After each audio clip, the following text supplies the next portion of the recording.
আমি কি বাবুর বিয়ে করা সত্যিকারের বউ নাকি? তবে এই পরিবারের সকলের সঙ্গে থাকতে থাকতে নিজেকেই আমি ভুলে গেছি। সবাই যেন কেমন আমার আপনজন হয়ে উঠেছে। বাবু, হরি কাকা, সবাই যেন আমার নিজের হয়ে উঠেছে। এই পরিবারের যেন আমার একদম নিজের পরিবার। আপনারা হয়তো মনে হয় বিশ্বাস করবেন না, আমি মনে হয় মনে মনে বাবুকে একটু ভালোবেসে ফেলেছি। না না, আমি কি ভাবছি, এ তো হয় না। আমি বাবুটা যে কোথায় আর আমি কোথায়? দুঃশালা, এরম করে হয় নাকি? তার চেয়ে বরং আমি দুদিন পরে এই বাড়ি ছেড়ে চলে যাব। কিন্তু এই বাড়ির পরে যে মায়া পড়ে গেছে, এই মায়া কাটিয়ে আমি কেমন করে চলে যাব? বলি বৌমা, এখনো ঘরে দুয়ারে সন্ধে দাওনি? যা করে ফেলেছো, এরকম কাজ তুমি আর কোনোদিনও করবে না বৌমা। আচ্ছা ঠিক আছে মা, আমি তো এইসবের নিয়ম কানুন জানি না।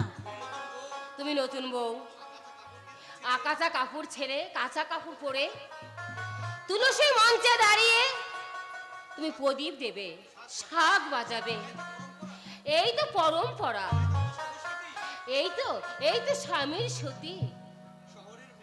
শহরের মেয়ে বলে আমাদের সংস্কৃতিটা তো ভুলে গেলে চলবে না বৌমা।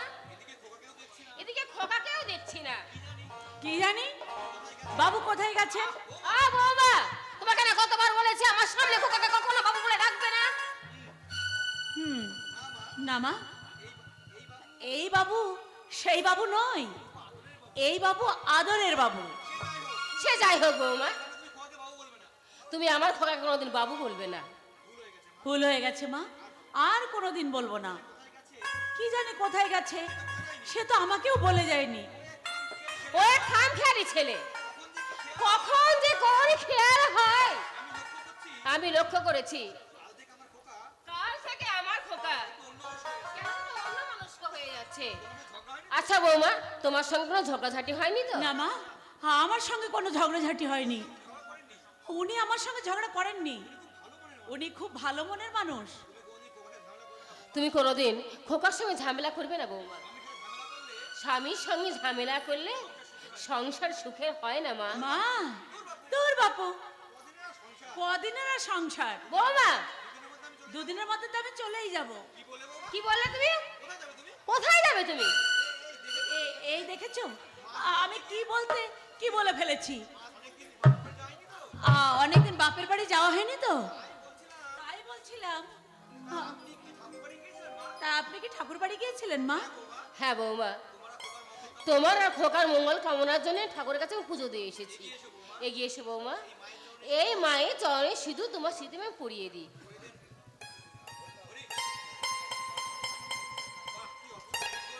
বাহ, কি অপূর্ব সুন্দর লাগছে আমাদের নতুন বৌমণিকে। মনে হচ্ছে একেবারে ঘরের লক্ষ্মী। হরি কাকা, বৌমাকে পেয়ে দেখছি তোমার হাড়ের অসুখ ভালো হয়ে গেছে। তা যা বলেছেন হরিদা, বৌমাকে পেয়ে আমার হাড়ের অসুখ একদম ভালো হয়ে গেছে। তাই নাকি মা? তাহলে আপনি সুস্থ হয়ে গেছেন?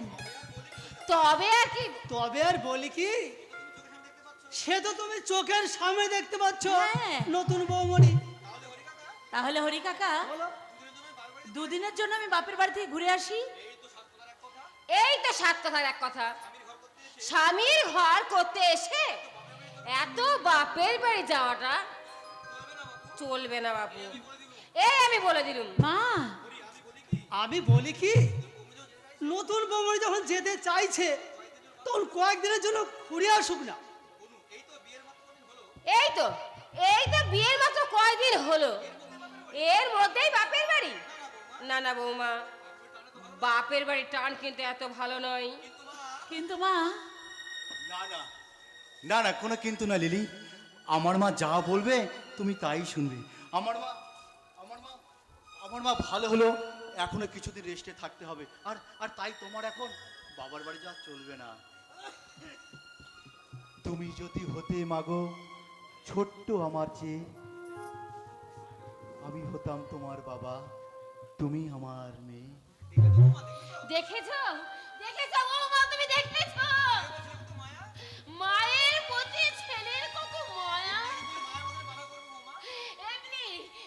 তুমিও একদিন মায়ার বাঁধনে বাধা পড়বে বউ। মা যেদিন যেদিন তুমি আমার মতো মা হবে। এতক্ষণে মনের কথা বলেছো। হরি কাকা, দেখেছো দেখেছো নতুন বৌমণি কেমন লজ্জা পেয়েছে, লজ্জায় মুখ লাল হয়ে গেছে। আমি থাকলে আরো লজ্জা পাবে। আমি যাই। এই যে বাবা, হরি কাকা, তোমার মায়ের তো হাড়ের অসুখ, তোমার মায়ের কথা মাথায় রেখে ব্যাপারটা একটু ভেবে দেখো। আমি চললাম। হরি কাকা, খোকা, এই নিয়ে বৌমার সঙ্গে একদম ঝগড়া করবি না। একটা কথা কি জানিস বাবা? বলো মা বলো, কি বলছো? মেয়েরা বিয়ের পর যদি স্বামীর বাড়িতে এসে বাপের বাড়ি যাওয়ার চিন্তা করে, তাহলে দেখবি মা হবার পর আর সে বাপের বাড়ি আর কোনোদিনও দিতে চাইবে না। মা, আমার নাতি নাতি হোক, তখন কথাটা আমার কথাটা তুই মিলিয়ে নিবি বাবা। এই যে বাবু, মা কি বলে গেলে? আমি নাকি সন্তানের মা হব? মায়ের বাঁধনে জড়িয়ে পড়বো? তুমি তুমি আমাকে বিশ্বাস করো না? এই কয়েকদিনে তোমার প্রতি আমার একটা অনুভূতি তৈরি হয়ে গেছে, যেটা যেটা তোমাকে বলে আমি বোঝাতে পারবো না। আমাদের আমাদের এই বর বউ খেলা খেলতে খেলতে সত্যি সত্যি আমি তোমাকে আমার মায়ের বউ ভাবতে শুরু করে ফেলেছি গো সুন্দরী। বাবু, আমি আপনাকে আমার থেকে বেশি বিশ্বাস করি, আর সেই জন্যই তো আমি মুশকিলে পড়ে গেছি বাবু।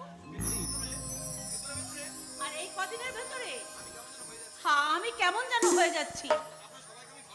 আপনাদের সবাইকে আমি ভালোবেসে ফেলেছি। সুন্দরী, আপনার পরিবারকে, আপনার মাকে, আর হরি কাকাকেও, আর আর আর আর আপনার বিশ্বাস করো সুন্দরী, এই কয়েকদিনে তোমার প্রতি আমার একটা মায়া জন্মে গেছে, যেটা যেটা আমি তোমাকে বলে বোঝাতে পারবো না। বাবু, হ্যাঁ গো সুন্দরী, হ্যাঁ, আমাদের এই বর বউ খেলা খেলতে খেলতে সত্যি সত্যি আমি তোমাকে ভালোবেসে ফেলেছি গো সুন্দরী। বাবু, হ্যাঁ গো, হ্যাঁ,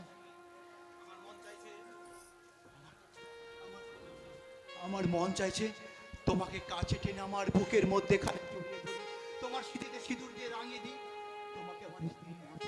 কিন্তু কিন্তু আমার দায়িত্ব বলছে এটা ঠিক নয়। এখন এখন আমি কি করি বলো সুন্দরী, বলো এখন আমি কি করি?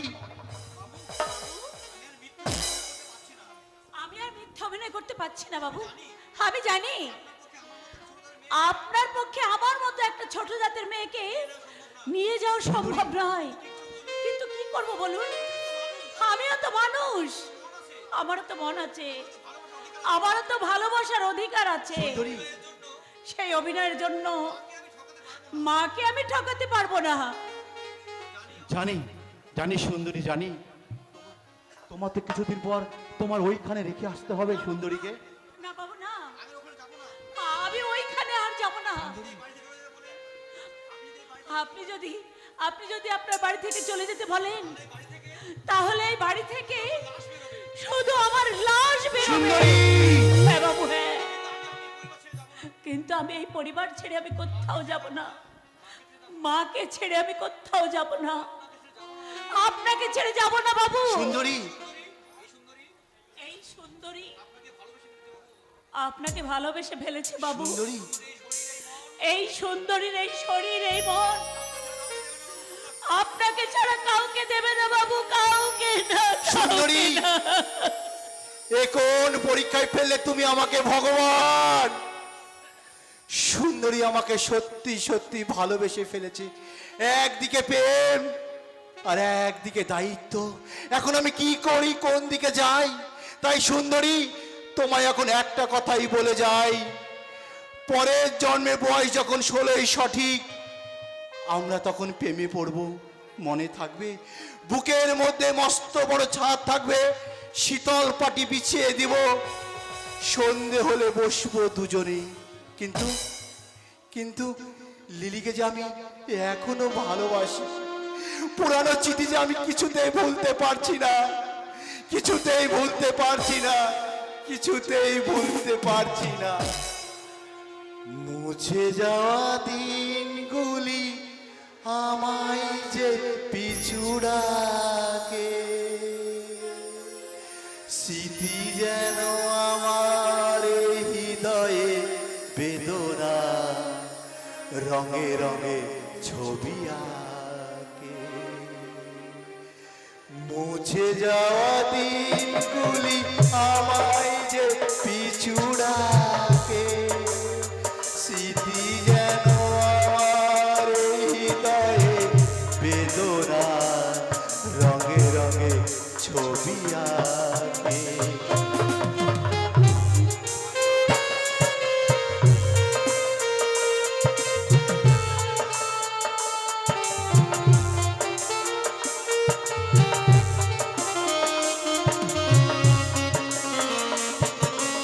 মনে পড়ে যায়, মনে পড়ে যায়, মনে পড়ে যায় সেই প্রথম দেখার স্মৃতি। মনে পড়ে যায় সেই হৃদয় দেবার তিথি। দুজনা দুটি পথ মিশে গেল এক হয়ে নতুন পথের বাঁকে। মুছে যাওয়া দিনগুলি আমায় যে পিছুড়াকে, স্মৃতি যেন আমার হৃদয়ে বেদনা রঙে রঙে ছবি আঁকে।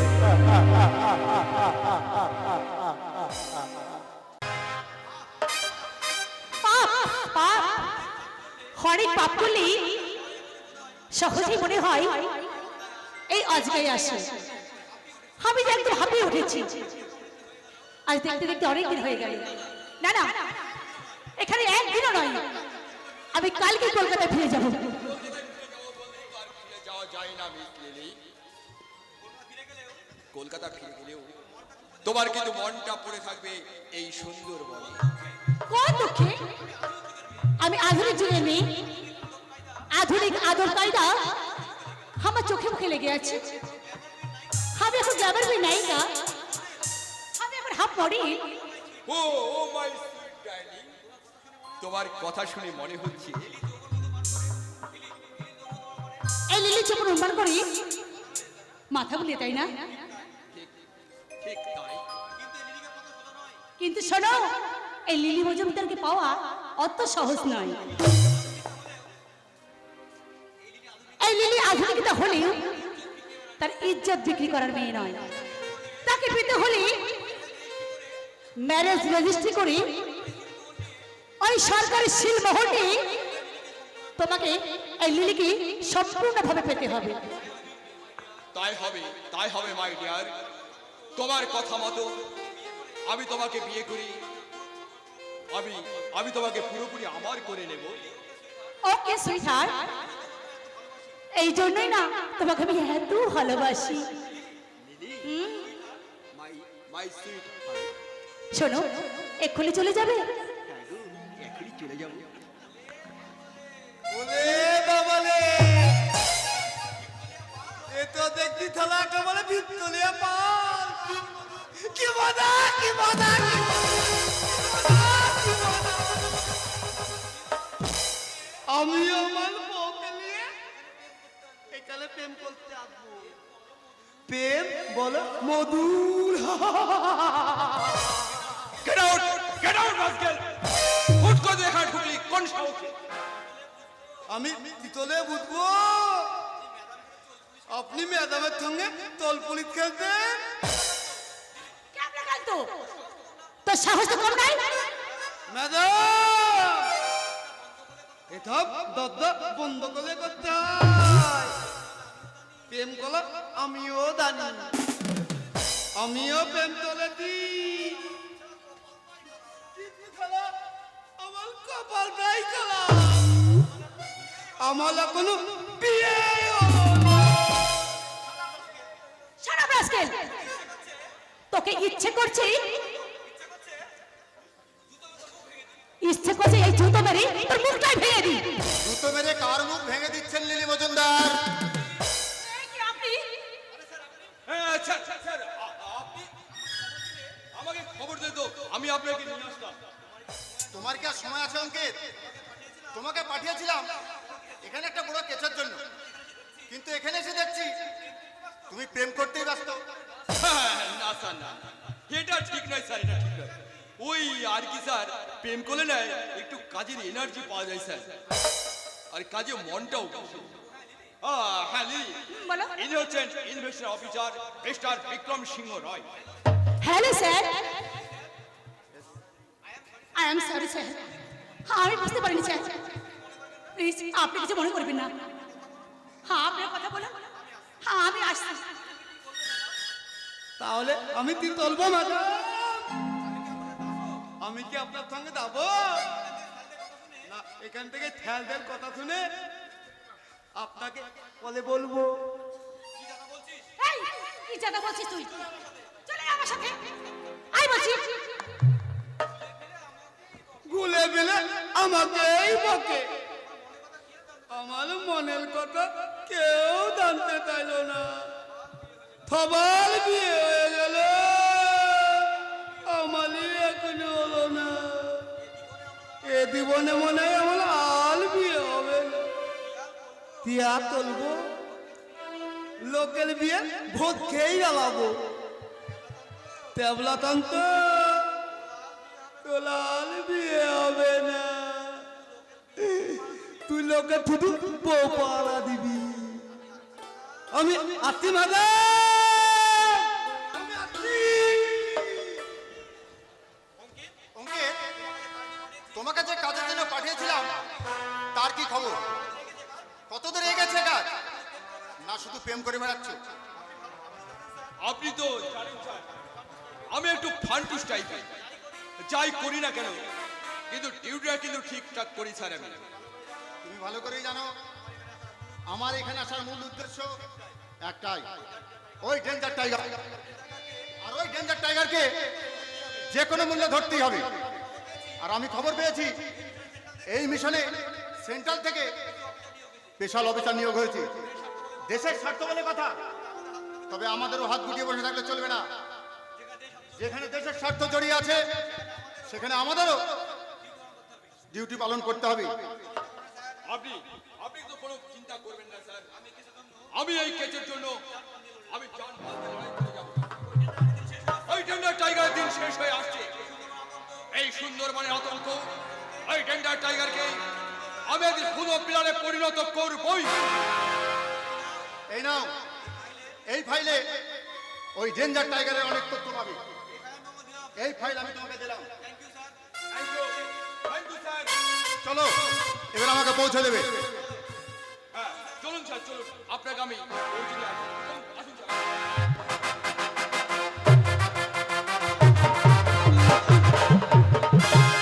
চারিদিকে শুধু একটাই নাম, ডেঞ্জার টাইগার, ডেঞ্জার টাইগার। কে কে সেই ডেঞ্জার টাইগার? ওই সালা পুলিশের আর খেয়ে দিয়ে কাজ নেই, ওই ডেঞ্জার টাইগারের পেছনে পড়ে আছে, যার জন্য আমার জীবনে নেমে এসে ভয়ঙ্কর কালো অন্ধকার। কিন্তু কিন্তু এখনো এই সুন্দরবনেই চলবে এই টাইগারের হুকুম, টাইগারের হুকুম। অনেক দিন গা ঢাকা দিয়েছিলাম, এবার আমাকেই নিজে ওই মাঠে নেমে গোলটা করতে হবে। আমার পেছনে রাজ্য সরকার, কেন্দ্র সরকার উঠে পড়ে লেগেছে। এবার আমাকেই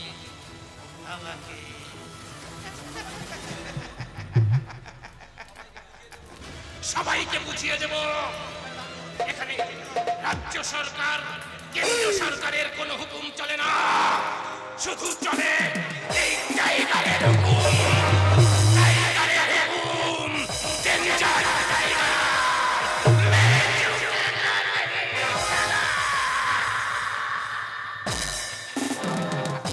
ডেঞ্জার টাইগার, ডেঞ্জার টাইগার, কিন্তু কে সেই ডেঞ্জার টাইগার? ওই একই প্রশ্ন আমার মিস্টার প্রলয় সরকার। কে কে সেই ডেঞ্জার টাইগার? যার জন্য শিশুরা মায়ের কোলে ঘুমিয়ে পড়ে, যার ভয়ে বড় লোকরা আতঙ্কে মরে, যার কৌশলের কাছে হেরে যায় রাজ্য প্রশাসন, কেন্দ্র প্রশাসন। কে কে কে সেই এই কলিযুগের অসুর? কে? কিন্তু আপনি কে মিস্টার? আমি এই ব্ল্যাক ডায়মন্ড সিন্ডিকেটের চেয়ারম্যান মিস্টার প্রিন্স। তাহলে আপনি মিস্টার প্রিন্স? Yes. আমি ঠিক ধরেছি। একটু অসুবিধা হলো, চিনতে আমার একটুকু ভুল হয়নি।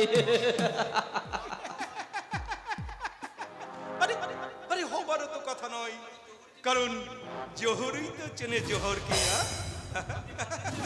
আপনি মাল এনেছেন? ইয়েস, আমার এক কথা 100 কথার সমান। আর আমার টাকাটা রেডি তো মিস্টার পোলাই সরকার? একদম রেডি। আপনাকে কত দিতে হবে তাই বলুন। 50 লাখ। তার সাথে একটা বিছানা গরম করার জন্য হট লেডিস। হয়ে যাবে, হয়ে যাবে। আপনার জন্য সব কিছু রেডি। Good. এই নে। 50 লাখ টাকা আছে। আর আমি রাজাকে বলে দিয়েছি, আপনি যে হোটেলে আছেন ঠিক রাত্রি 8টার সময় hot ladies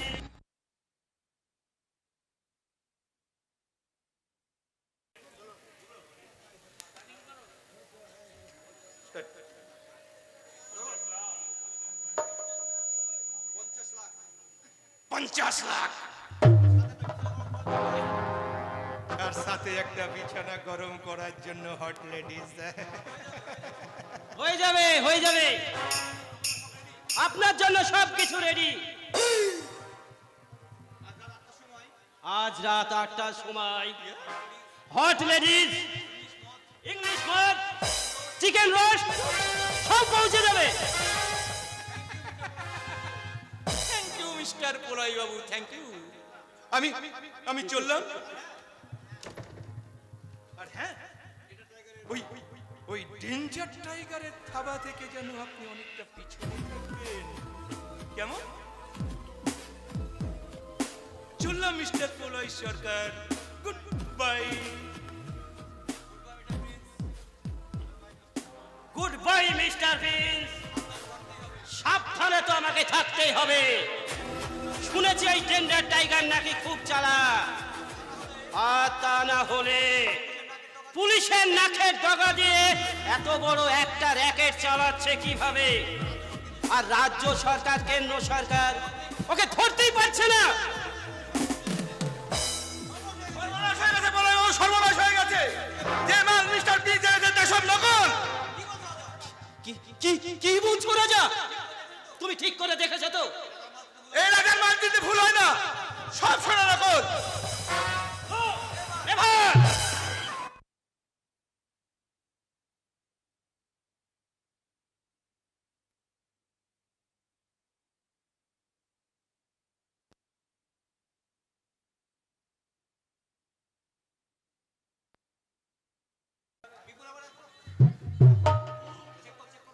hello hello hello.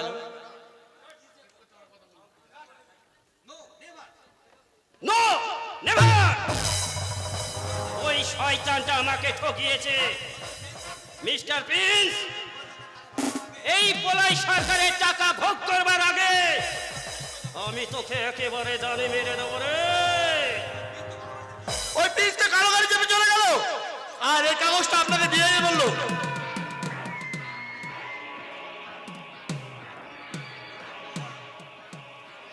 Tender tiger, তার মানে ওই টেন্ডার টাইগারের হিংস্র থাবায় আমার উপরে পড়লো।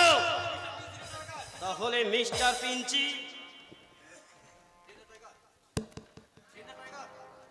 Yes mister Pensi danger tiger, ইনফরমেশনটা ঠিকই ছিল, তবে আমাদের আসতে একটু দেরি হয়ে গেছে, তাই আজকে একটুর জন্য ডেঞ্জার টাইগারকে ধরতে পারলাম না। তবে তোদেরকে আজকে হাতে নাতে ধরে ফেলেছি। অঙ্কিত! বেআইনি প্রমোটিং ব্যবসা, অবৈধ সোনা পাচার, বহুদিন আগে একটা অনাথ মেয়েকে ধর্ষণ করার অপরাধে এদের দুজনকে অ্যারেস্ট করো। সেই সাথে এদের সমস্ত কালোবাজারি মাল বাজেয়াপ্ত করো। পালানোর চেষ্টা করবি না, পুলিশ তোদেরকে চারিদিক থেকে ঘিরে ফেলেছে। এই, এবার থানায় চল, তোদেরকে অনেক খাতির যত্ন করতে হবে। মিথ্যা যতই শক্তিশালী হোক না কেন, সত্যের জয় হবে। থানায় গিয়ে দেখবো তোদের কত দম আছে। গ্রামের মানুষ যতই আতঙ্কে ছিল তোদের জন্য, আতঙ্ক কাকে বলে এবার তোদেরকে দেখাবো। চল।